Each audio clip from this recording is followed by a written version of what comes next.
पिताजी आप लौट आए।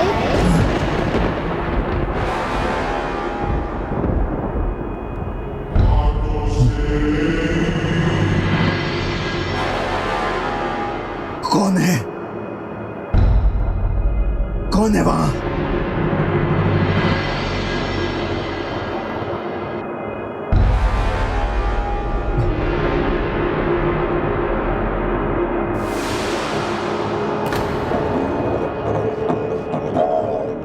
ये रक्त क्यों बार बार आ जाता है मेरे हाथ पर? कैसे मुक्त होऊंगा मैं? असुरराज, हाँ, आप बहुत थक गए होंगे, भूख प्यास भी बहुत लगी होगी। ये लीजिए, जल ग्रहण कीजिए। हाँ, तो मुझे चल तो।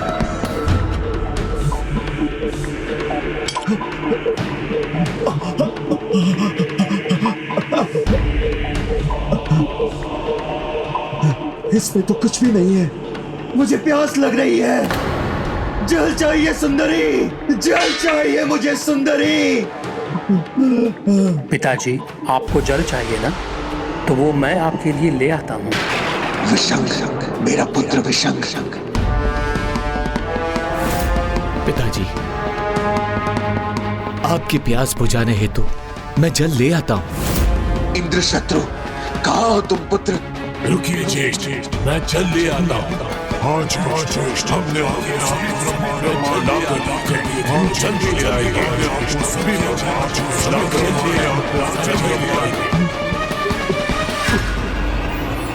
ये भ्रमित वचन नहीं।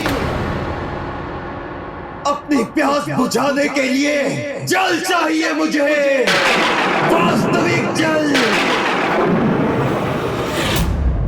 रश्मि प्रभा की स्मृति जगाकर गणेश को संकट में डालने का प्रयास करने वाला भंडासुर अब स्वयं अपनी स्मृतियों के जाल में उलझ गया है। किंतु अब तो गणेश भी किसी उलझन में दिखाई दे रहा है। माता, मुझे लगता है गणेश चिंतन में है, क्योंकि उसे शीघ्र इस महेश आक्रमण का तोड़ सोचना है। अन्यथा माता और उनकी सेना अपने वचनानुसार आक्रमण के लिए तो क्या, स्वरक्षा के लिए भी अपने शस्त्र नहीं उठाएंगे।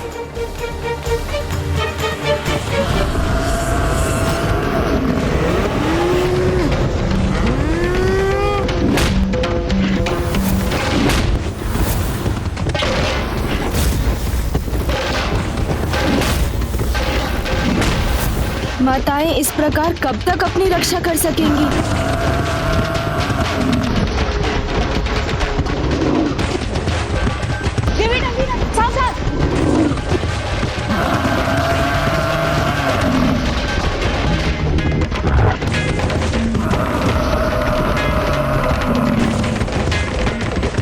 मैं अब तनिक भी विलंब नहीं कर सकता। किंतु ये अस्त्र क्या है? इसका तोड़ क्या है? कुछ समझ नहीं पा रहा हूं मैं।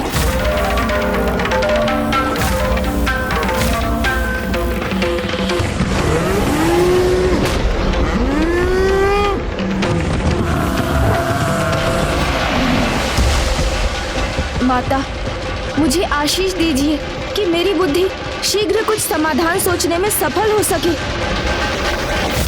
स्थिर भाव, स्थिर भाव, स्थिर भाव।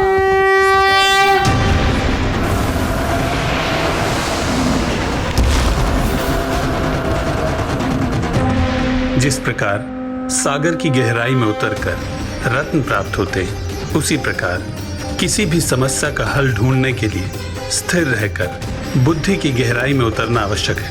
इसीलिए माता ने पुत्र गणेश को स्थिर रहने का आशीर्वाद दिया है।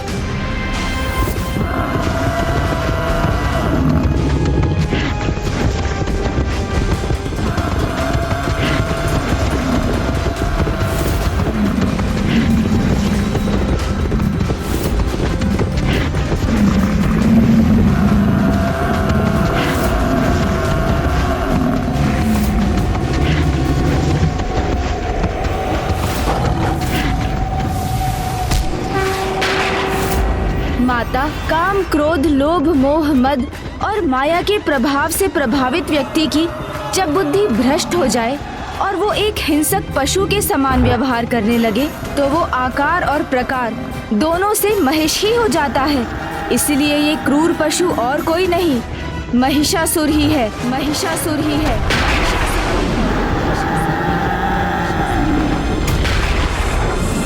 जिसका अंत स्वयं पाप विनाशिनी सिंहवाहिनी, अपने भीतर 9 देवियों का रूप समाहित रखने वाली आदि स्वरूपा, अपने घंटे के नाद से ही शत्रु को मूर्छित करने वाली और अपने दर्शन मात्र से मोक्ष के द्वार खोलने वाली, अनेक सिद्धियों की दात्री, 10 भुजाओं में अस्त्र शस्त्र धारण करने वाली माता दुर्गा के रौद्र रूप से ही संभव है। माता दुर्गा के रौद्र रूप से ही संभव है।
युद्ध के इस चरण में तो मैं माता को भंडासुर के अस्त्र का तोड़ बताने में सफल हुआ।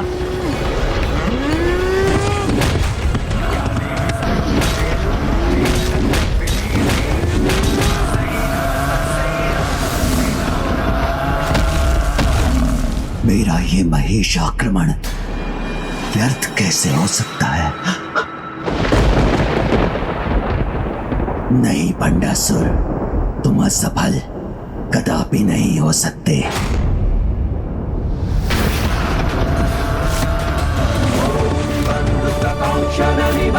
रुचिराक्षमाला पाषाण कुशौच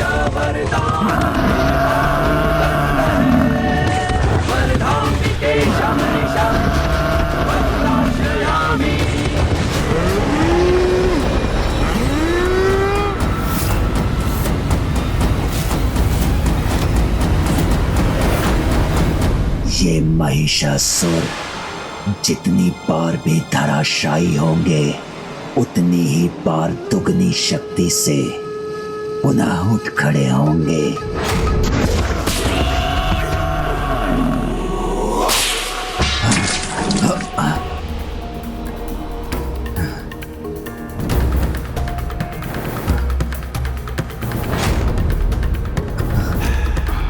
किंतु ये रक्त किसने गिराया? कौन है जो मुझे प्रताड़ित करने का प्रयास कर रहा है? पिताजी इधर देखिए मेरी ओर, मैं यहाँ हूँ।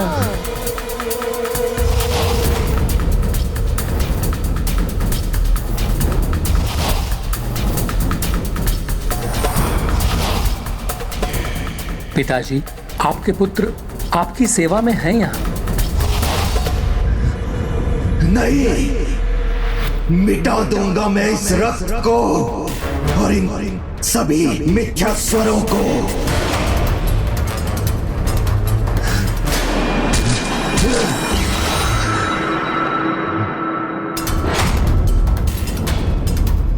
पुत्र, पुत्री, पत्नी, भ्राता, किसी का कोई मूल्य नहीं है मेरे लिए।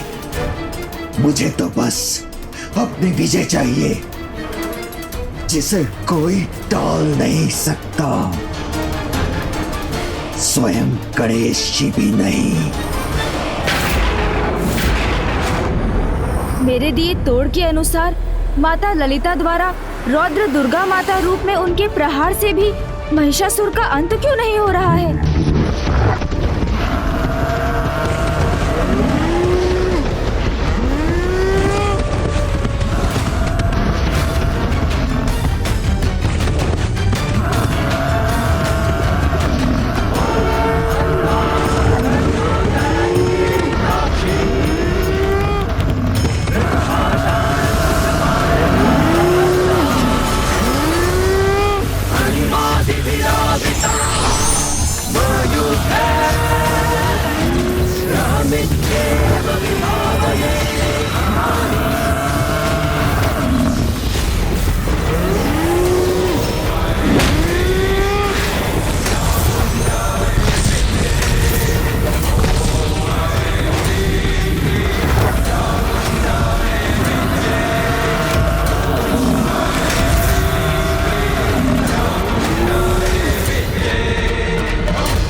इस युद्ध में प्रथम बार ऐसा हो रहा है कि माताएं आहत हुई हूं।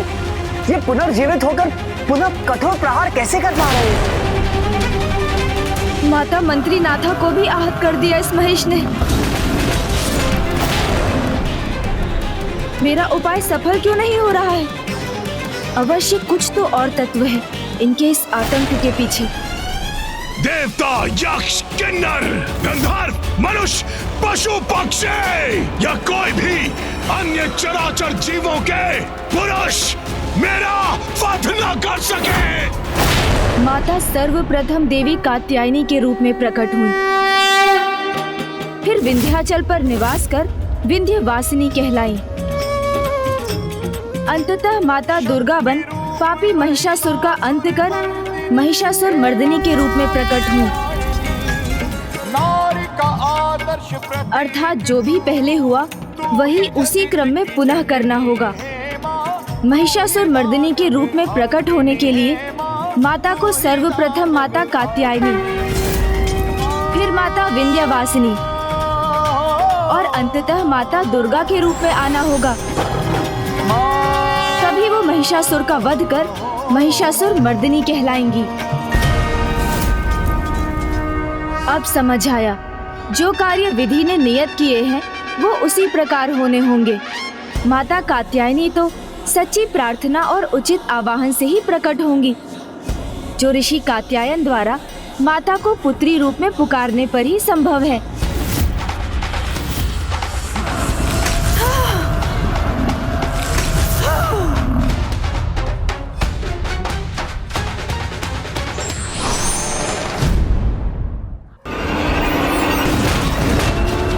ये गणेश अचानक युद्ध भूमि से कहां चला गया?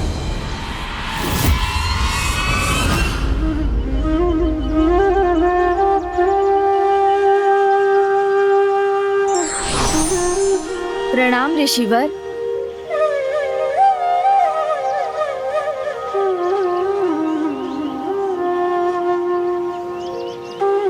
प्रणाम गौरी नंदन गणेश, आप यहाँ? हाँ ऋषिवर, मैं एक अनुरोध लेकर आया हूँ। आपका अनुरोध मेरे लिए आदेश के समान है, बताइए। आपको पुनः उनका आवाहन करना होगा। किनका प्रभु? उन्हीं का जिनकी आप उपासना कर रहे थे, आपकी पुत्री माता कात्यायनी का।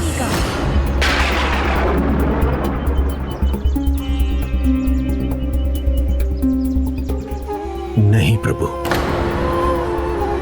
आप मुझे क्षमा करें। मैं आपके एक आदेश पर अपने प्राण त्याग सकता हूं, परंतु उन्हें फिर से अपनी पुत्री के रूप में नहीं प्रभु, ये मुझे स्वीकार नहीं। आपको तो सब ज्ञात है गजानन, उन्हें कितनी परीक्षाओं का सामना करना पड़ा था, कैलाश का त्याग करना पड़ा था, यहां तक कि अपने पति और अपनी संतान का वियोग भी सहना पड़ा था। मेरी पुत्री बनने के बाद भी उनके कष्ट दूर नहीं हुए थे। उनको अपने पति का साथ नहीं, आदेश मिला था महिषासुर के वध का, और अपने पति और संतान की पुनः प्राप्ति के लिए उन्हें कितना कठोर तप करना पड़ा था। यहां तक कि स्वयं महादेव ने भी अपनी जटाओं में वास करने वाली गंगा में बहने के लिए उन्हें विवश कर दिया था। नहीं, कदापि नहीं। ये ऋषि आपके एक आदेश पर अपने प्राण त्याग सकता है, किंतु ये पिता अपनी पुत्री को उस अपार कष्ट में कदापि नहीं देख सकता। क्षमा करें मुझे प्रभु। ऋषिवर, ये सृष्टि के लिए अत्यंत महत्वपूर्ण है। प्रभु, आपका आगमन ही इस कार्य की महत्वता को दिखाता है, लेकिन अपनी पुत्री के सुख के आगे सब महत्वहीन है, इसलिए मुझे आप क्षमा करें। किंतु ऋषि कात्यायन के आवाहन के बिना माता कात्यायनी प्रकट नहीं होंगी, और ऐसा हुआ तो सभी का संकट बनने वाले इस महिषासुर का वध असंभव हो जाएगा।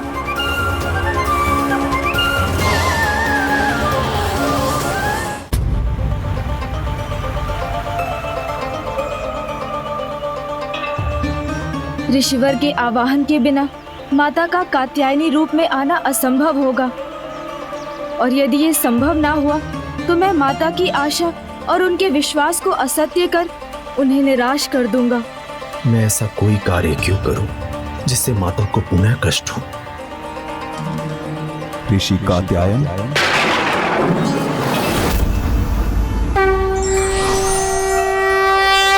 प्रभु गणेश जी,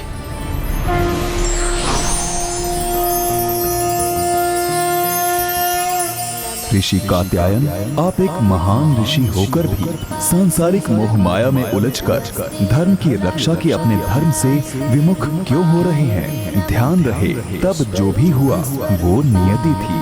जिनके कष्ट के विचार में आप उलझे हैं उन्हीं की लीला थी। जिनकी इच्छा से ही संसार में कुछ भी होता है।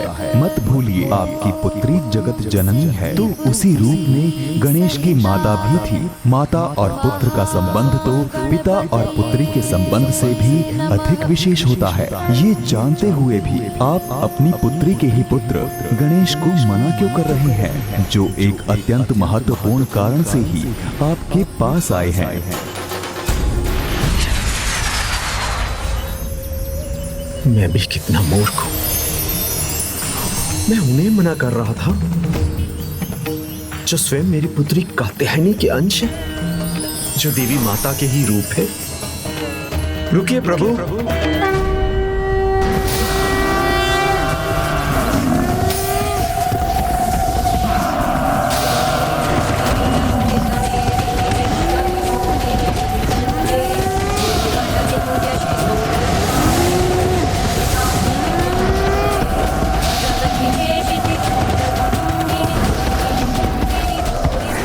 हे मां, आप तो दयालु हैं। आप अपने भक्तों को कभी निराश नहीं करती हैं।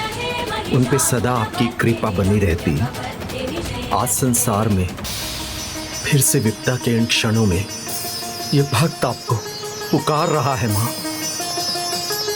अपने इस भक्त पर कृपा कीजिए मां, विलंब से ही सही मां, किंतु मुझे अपनी भूल का आभास हो गया। मैं गजानन के अनुरोध को भी समझ नहीं सका। इसलिए मुझे क्षमा करें माँ, और एक बार पुनः अपनी ममता से मेरी झोली भर दो माँ। एक बार पुनः मेरी पुत्री कात्यायनी के रूप में प्रकट हो जाइए माँ।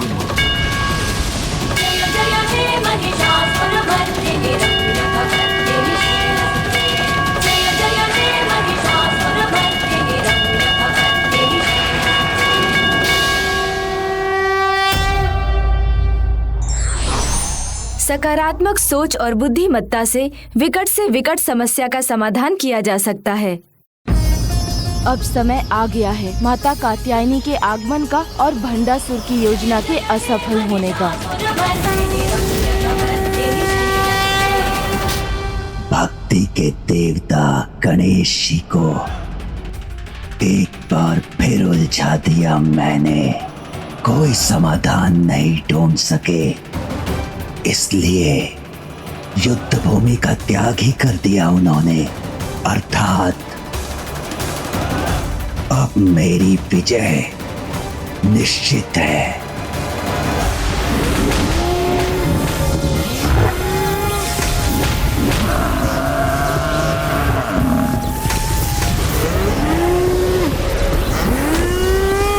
पिछली बार का प्रतिशोध मैं अवश्य लूंगा।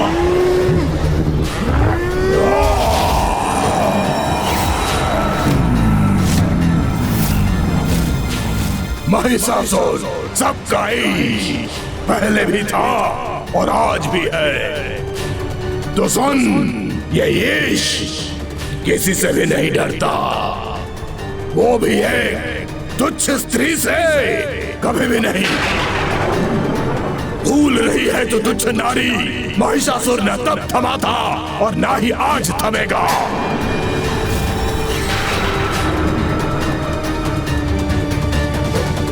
लज्जा का आभास होता भी है इन असुरों को। माता ने इस महिषासुर का इतना भयंकर अंत किया था और ये फिर आ गया पुनः अपने अंत के लिए माता को चुनौती देने। भूत और वर्तमान में बस इतना भेद रहेगा कि आज महिषासुर की विजय होगी और इस तुच्छ नारी की पराजय।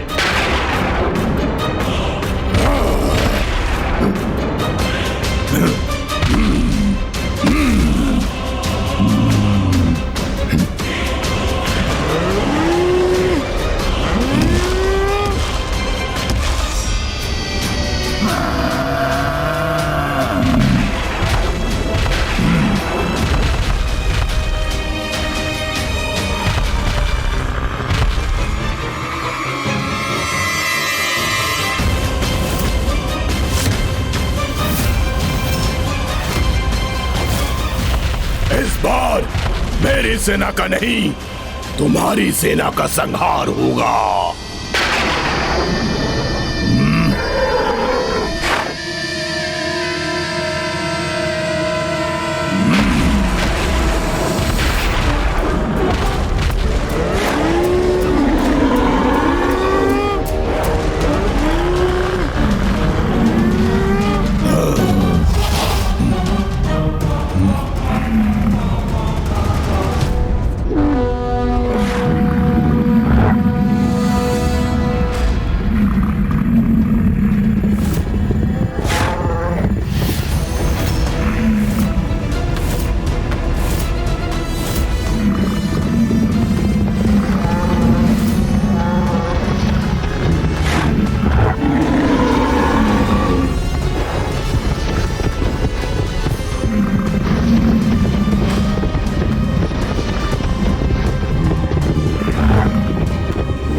आज जब मेरी सेना इस देवी सेना को पराजय का स्वाद चखाएगी, पराजित करेगी, तब आनंद वर्षा में भीगूंगा मैं।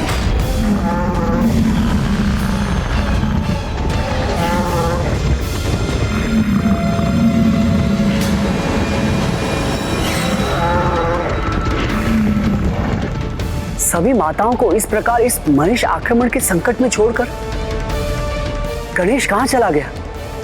महिषासुर का अंत ऋषि कात्यायन द्वारा देवी कात्यायनी के आवाहन से आरंभ हुआ था। इसीलिए गणेश अवश्य ऋषिवर के ही पास गया होगा। तब तो शीघ्र उसे ऋषिवर के साथ यहाँ लौटना चाहिए।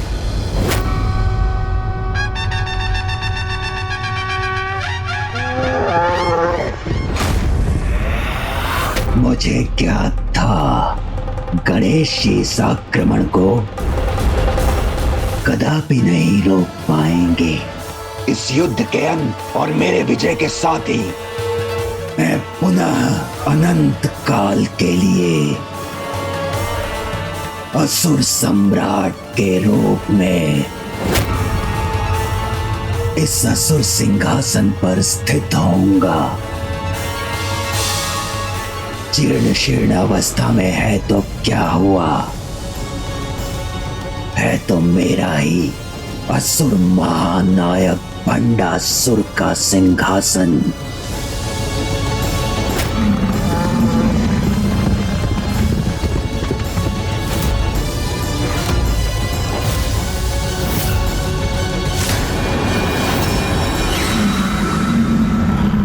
मेरे महिषों से पूर्ण रूप से घिर चुकी है ये देवियां।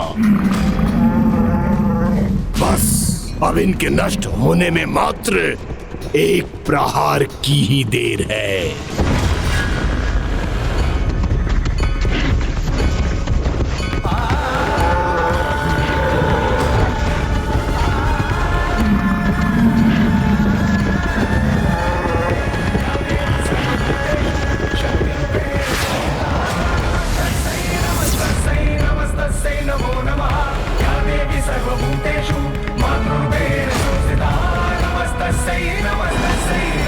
ये देवी तनिक भी चिंतित क्यों नहीं है?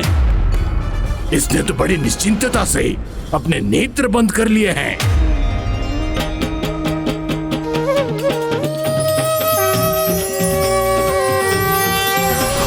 शक्ति रूप महिषासुर मर्दिनी हेमा कात्यायनी, नारी का आदर्श प्रतीक तू ही जगत की जननी है माँ, तू ही दानव घातिनी है माँ, तू ही दानव घातिनी माँ। माता कात्यायनी का आगमन हो गया।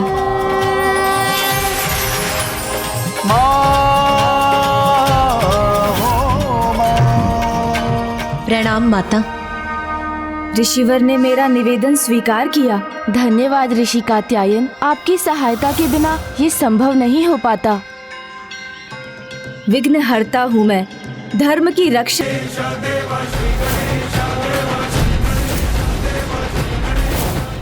पिछली बार तो एक महिष था, परंतु इस बार तो असंख्य महिषों से घिरी हुई है माता। मुझे स्वीकार है प्रभु। आपको कोटि कोटि धन्यवाद ऋषिवर। आपको नमन माता,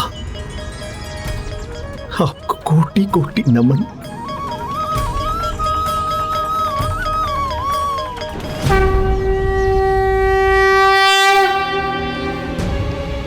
अब समय आ गया है देवी कात्यायनी को अस्त्रों शस्त्रों से सुशोभित करने का।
नारी है? ये पुनः मेरे सामने कैसे आ गई? बस महिषासुर, पुनः अपने काल से भेंट करना चाहते हो ना तो अब उसमें अधिक समय नहीं लगेगा।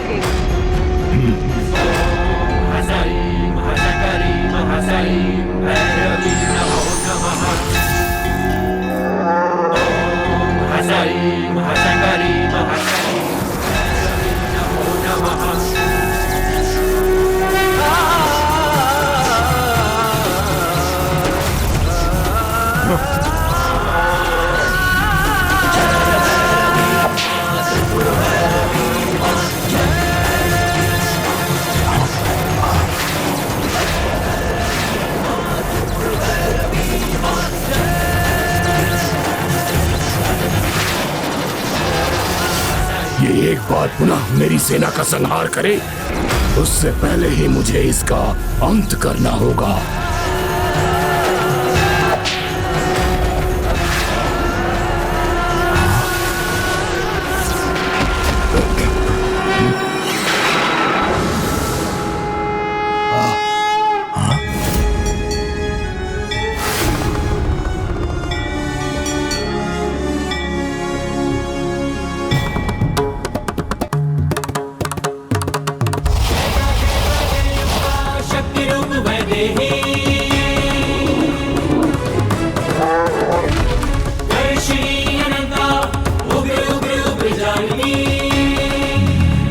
आक्रमण करो और अंत करो इस नारी का।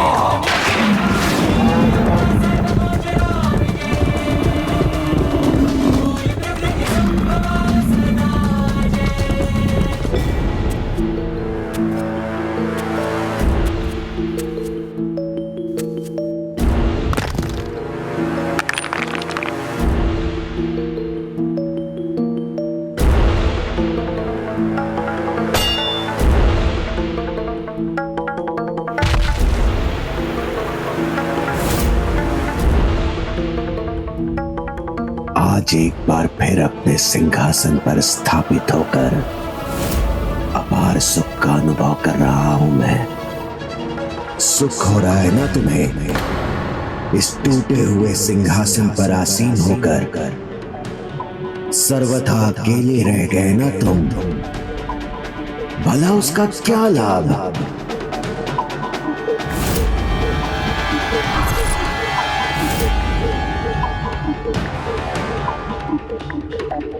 देखो इधर, मेरे हाथ में 105 ब्रह्मांडों की माला है। तुम्हारे हाथ में क्या है? कुछ भी तो नहीं।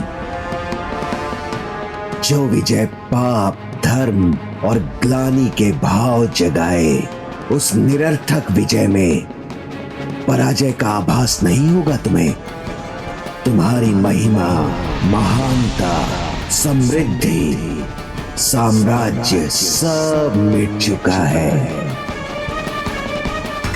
और कोई शेष नहीं रहा तुम्हारे पास।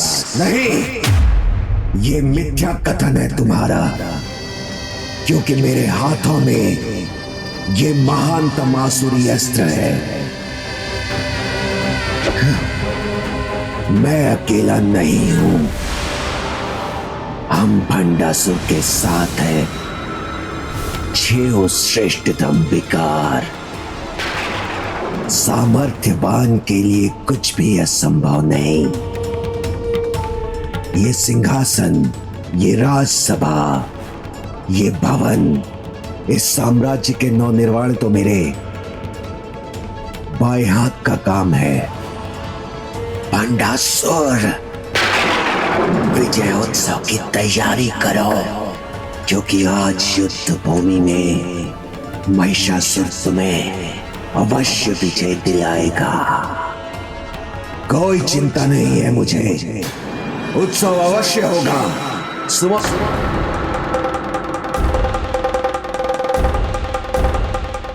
किसी की आवश्यकता नहीं है मुझे, मैं स्वयं उसके लिए भोजन की व्यवस्था करूंगा।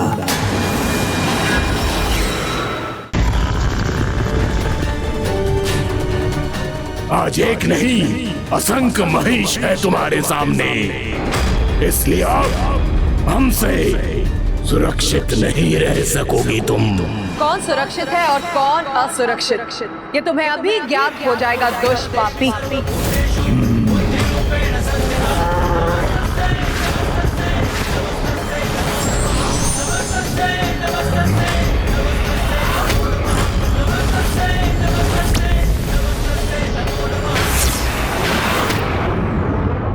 कहीं इसके धनुष बाण पुनः मेरे लिए संकट न उत्पन्न कर दे।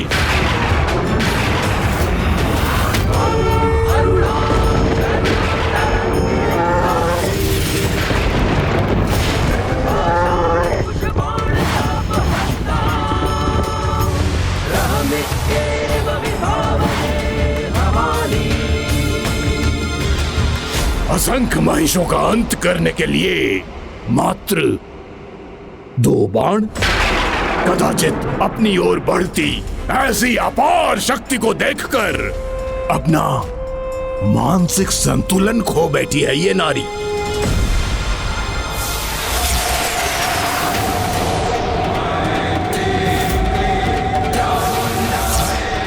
ये क्या?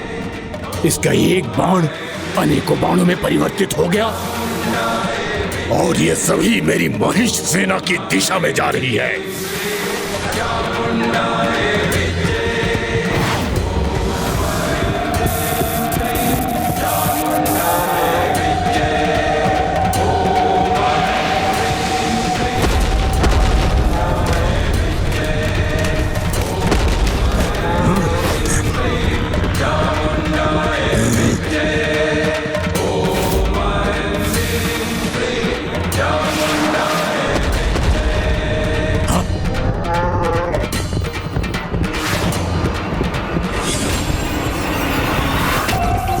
से कोई जीवित नहीं बचेगा।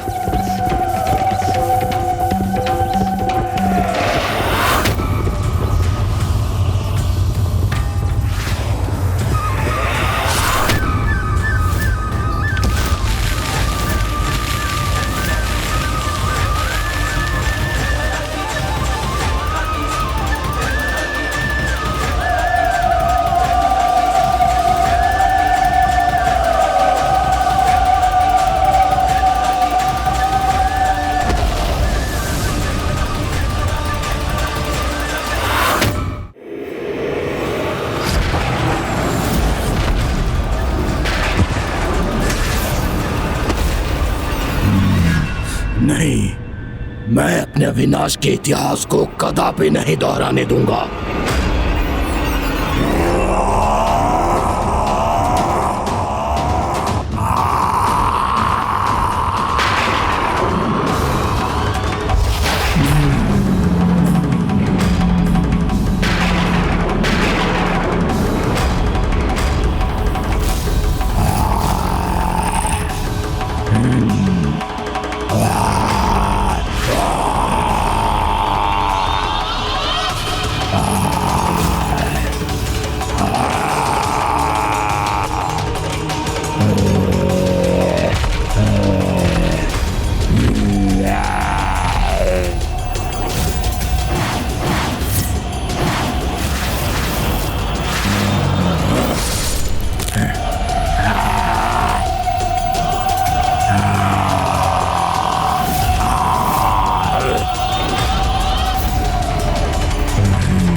तुच्छ नारी, तुम कितने भी प्रहार कर लो, किंतु मेरे इस असुर का अंत तुम कदापि नहीं कर सकती।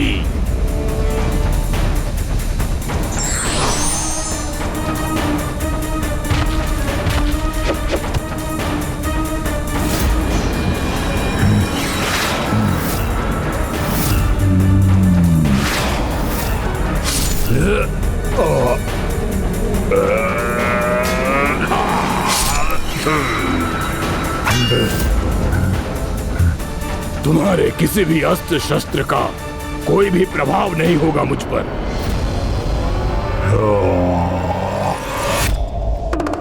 माता के प्रहारों से भी सुरक्षित है यह असुर? ऐसा कैसे संभव है? क्या गणेश के पास इसका कोई समाधान है? अब माता के विंध्याचल पर्वत में वास करने वाली, सिंह की सवारी करने वाली माता विंध्यवासिनी के रूप में प्रकट होने का समय आ गया है।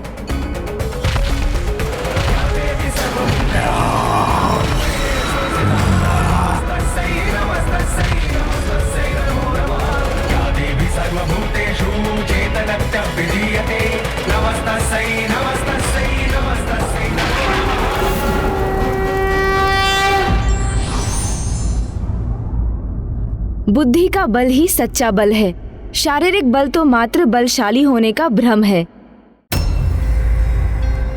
अब विंध्यवासिनी पर्वत पर रहने वाली, सिंह की सवारी करने वाली माता विंध्यवासिनी के प्रकट होने का समय आ गया है। पिछली बार माता को सिंह का उपहार देने वाले हिमालय पर्वत थे।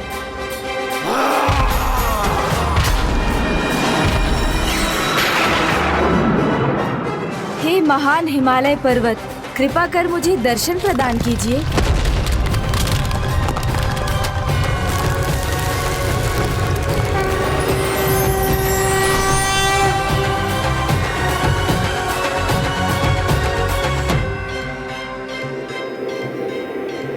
प्रणाम प्रथम पूज्य गणेश जी। प्रणाम।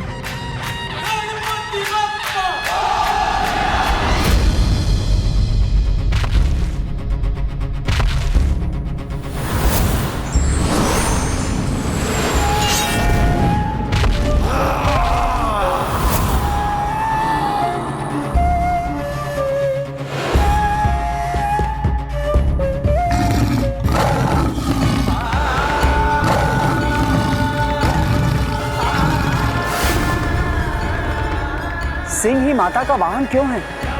वो चीते के समान चपल नहीं, लोमड़ी के समान चतुर नहीं, ऊंट के समान लंबा नहीं और गज के समान बलशाली नहीं। फिर भी माता ने उसी का चुनाव क्यों किया?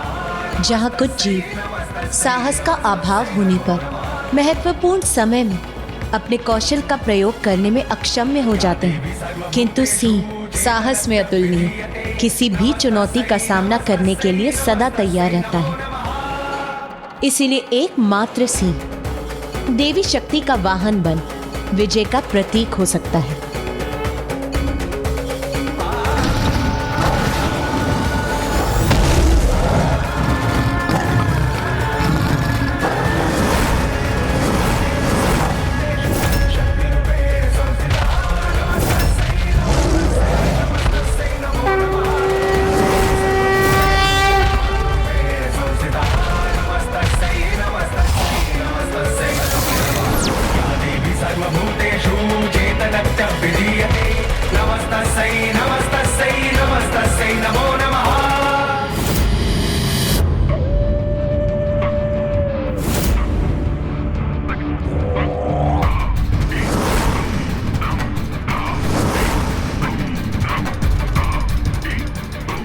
यहाँ तो सब कुछ नष्ट हो चुका है,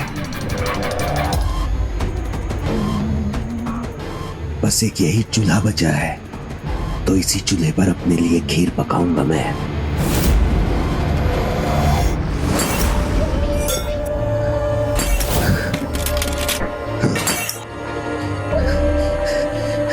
किंतु किसी भी पात्र में कुछ भी नहीं।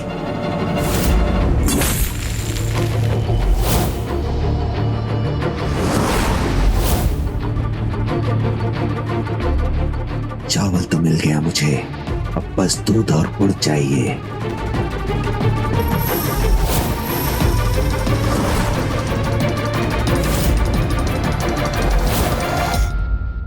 अंततः दूध भी मिल गया मुझे, अब बस गुड़ मिल जाए।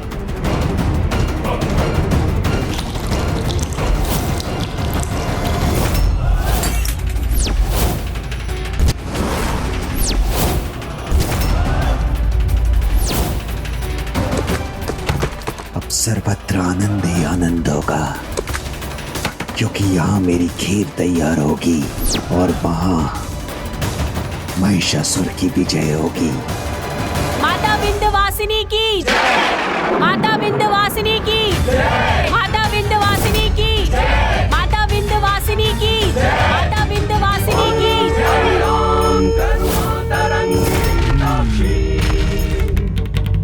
खड्ग पाषाण कुश बाण चाप हस्ता मित्येव विभावये भवानी।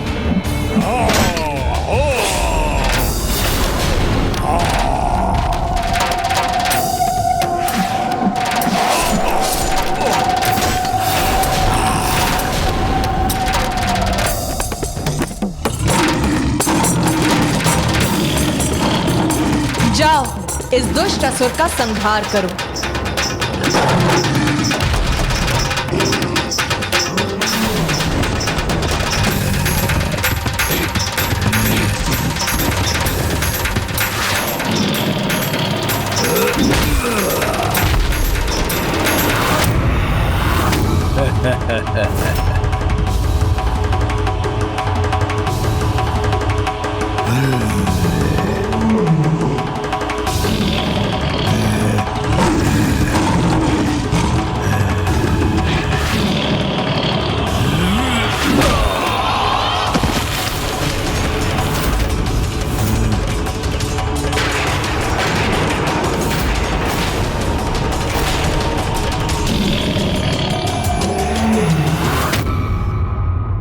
आपने सर्वथा उचित कहा था माता। सिंह के समान अन्य कोई जीव इतना साहसी नहीं, जो बार बार पछाड़े जाने पर भी पुनः उठकर पूर्ण आत्मविश्वास से युद्ध के लिए तैयार हो जाए। सदा स्मरण रखना पुत्र, जो साहसी होते हैं उनकी कभी पराजय नहीं होती।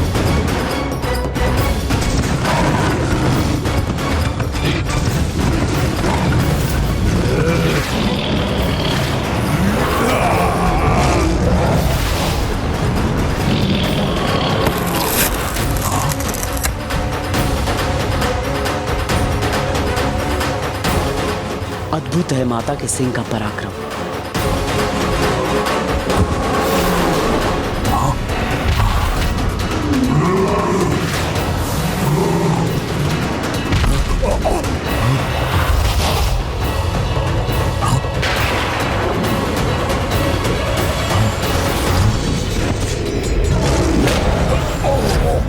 भूतकाल की स्मृति पुनः सत्य बनकर मेरे सामने प्रकट हो रही है।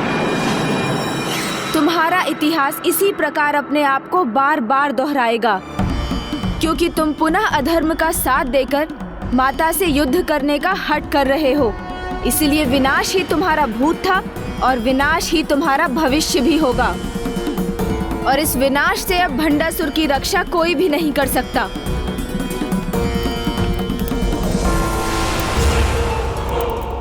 शुभ समाचार की प्रतीक्षा किए बिना मुझे अपने खीर का सेवन करना चाहिए, क्योंकि इस युद्ध में महिषासुर की विजय सुनिश्चित है।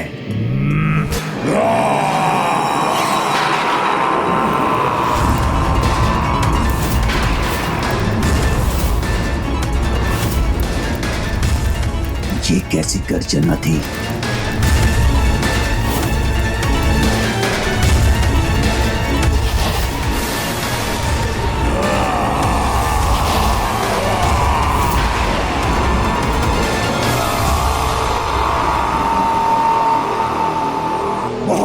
है ना तुम्हें अपने इस वाहन सिंह पर? तो अब मैं तुम्हारे ऊपर आक्रमण करके तुम्हारा संहार करूंगा। तब तुम्हें ज्ञात होगा कि वास्तव में सिंह कितना बलशाली होता है।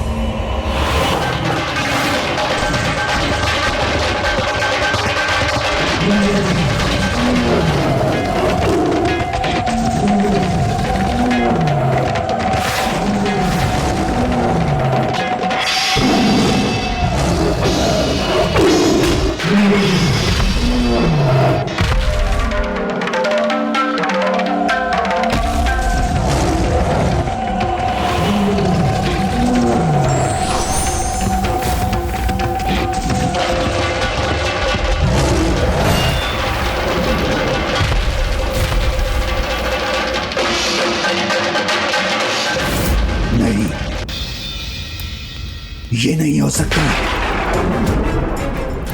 अन्य असुर महायोद्धाओं के समान महिषासुर का अंत कदापि नहीं हो सकता। महिषासुर, तुम्हें दूसरा अवसर प्राप्त हुआ है, उसे व्यर्थ मत जाने दो।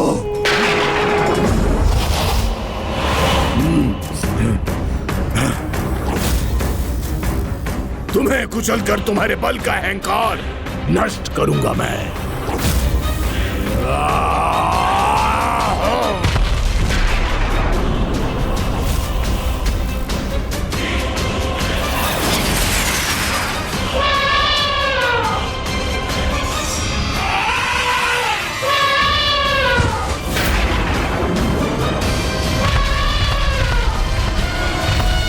विनाश काले विपरीत बुद्धि। जैसे जैसे उसका विनाश उसकी ओर बढ़ता जा रहा है, उसके अंदर की पशुता और अधिक उजागर होती जा रही है।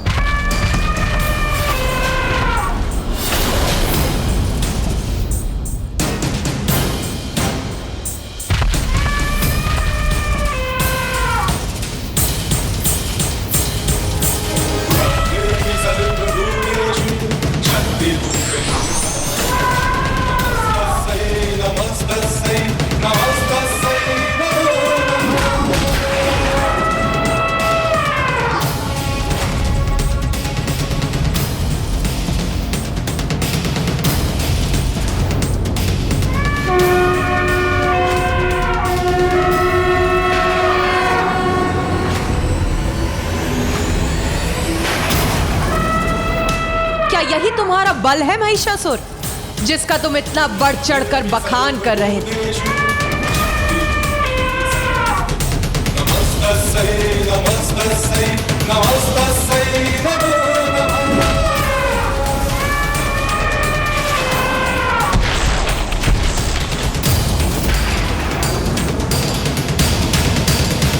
विश्वास नहीं होता कि महिषासुर का बल इस नारी के सामने हीन रह गया। नहीं,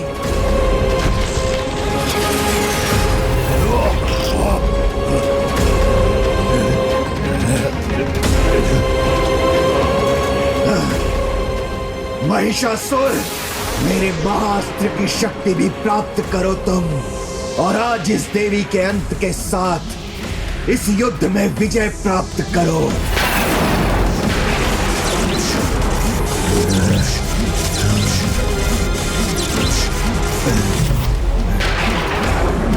बलशाली हो तुम, किंतु असुरी महिष के समान गति और कौशल नहीं है तुम में।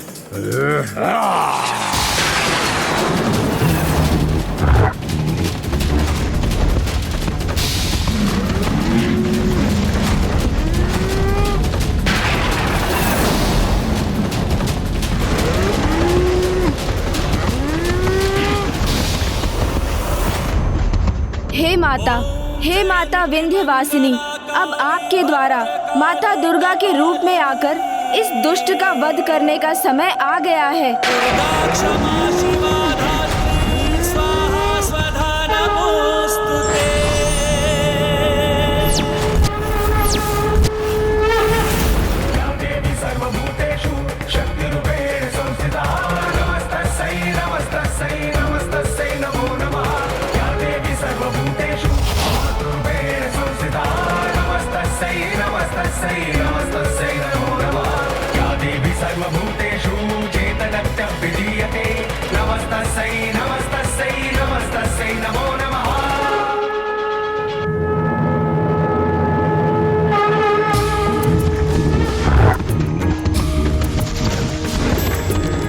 गिरि नंदिनी नंदित मेदिनी विश्व विनोदिनी नंदिनुते गिरिवर विंध्य शिरोधिनी वासिनी विश्व विलासिनी जिष्णुते।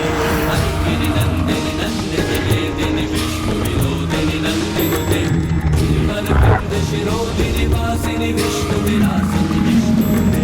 भगवती हे शितिकंठ कुटुंबिनी भूरि कुटुंबिनी भूरिकृते। जय जय हे महिषासुर मर्दिनी रम्य कपर्दिनी शैलसुते।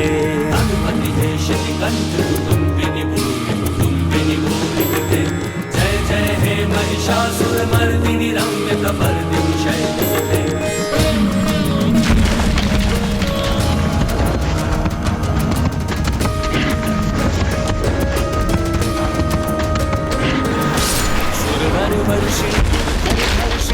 मुखमर्षिणि हर्षरते मोषिणि शंकर तोषिणि किल्बिषमोषिणि भीषणते रोषिणि दितिसुतदोषिणि दुर्मदशोषिणि सिन्धुसुते जय जय हे महिषासुरमर्दिनि रम्यकपर्दिनि शैलसुते। मैं इतिहास को पुनः नहीं। अब एक बार पुनः पाप और पापी का अंत होगा और मेरा अस्त्र तुम्हारे रक्त से तृप्त होगा और मेरा अस्त्र तुम्हारे रक्त से तृप्त होगा।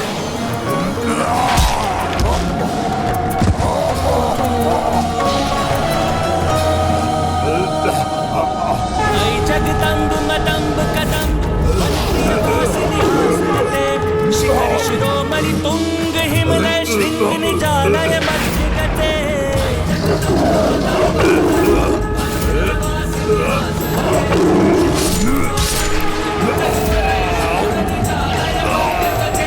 जय जय हे महिषासुरमर्दिनि रम्यकपर्दिनि।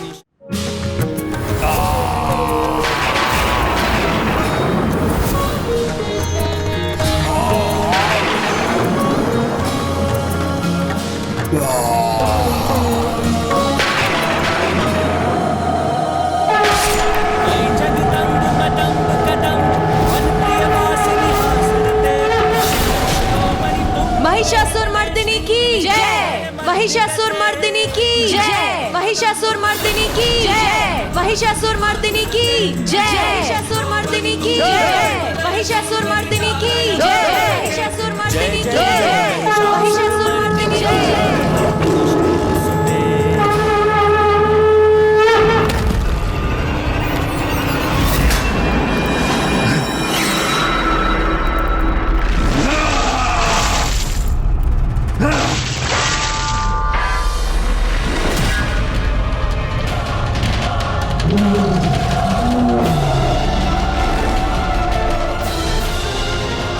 मेरे विजय की आशा, बार बार मेरे पराजय की निराशा क्यों बन रही है?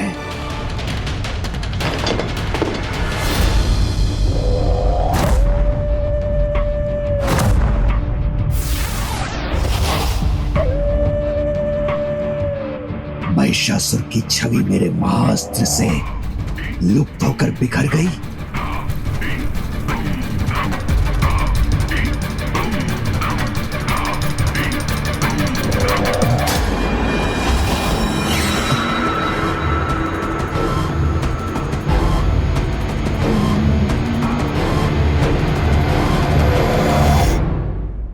विजय का ही नहीं, भोजन का भी भूखा हूं मैं, किंतु वो भी प्राप्त नहीं होगा मुझे। लोभी को पूरा संसार भी मिल जाए तो भी उसकी। उचित समझाया आपने, वही लौटाने आया हूं, पराजय रूपी आघात जो उस देवी ने दिया है। महिषासुर नहीं, उसने हमारा सम्मान छीना है और उसका उत्तर उसे अवश्य मिलेगा। लालच का कोई अंत नहीं। ये मोदक क्यों प्रकट कर दिए?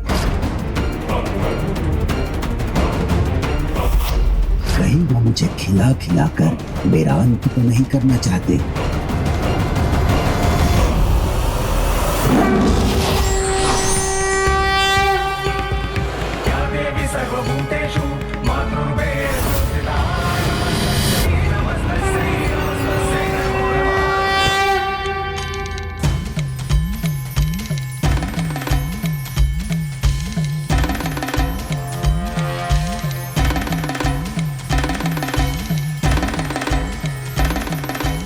इतने समय स्तंभित रहने के कारण प्रभु अपने प्रत्यक्ष सगुण रूप से अप्रत्यक्ष निर्गुण रूप में जाने लगे हैं। इससे पहले कि वो निराकार होकर मुझे अकेला छोड़ दे, मुझे भंडासुर के साथ इस युद्ध का अंत कर प्रभु को इस स्तंभन की अवस्था से बाहर निकालना ही होगा।